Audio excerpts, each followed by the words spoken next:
mga bulag nakakakita, mga bingi nakakarinig. More and more people have experienced the signs, wonders, and miracles from the Philippines and across the world. Naduduwa po ako. Dito lang pala sa oras ng himala, gagaling ang asawa ko. Salamat kay Jesus, magaling na ako. Listen and be part of the service hosted by Apostle Renato Di Carillo.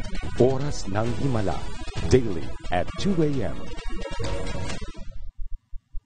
Programang ito ay nagpapatuloy dahil sa inyong walang tigil na pagtangkilik, pananalangin at higit sa lahat, katapatan sa pagkakaloob. Maraming salamat po. Pagpalain kayo ng Diyos, ang ating Panginoong Hesukristo. Ang mother po ay may meaning na a woman who gives birth or who has the responsibility of physical and emotional care for the family. Ang nanay daw po ay isang babae na nagluluwal po ng bata. At siya pong responsable sa pagbibigay ng physical at emotional care sa pamilya. And that is true.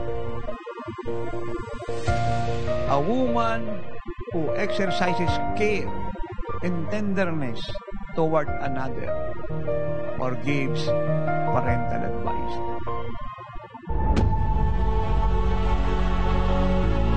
Go into all the world and preach the gospel to all creation, and those who believe will be baptized, and this sign, the work of God, the wonders of God, the power of God will accompany those who believe.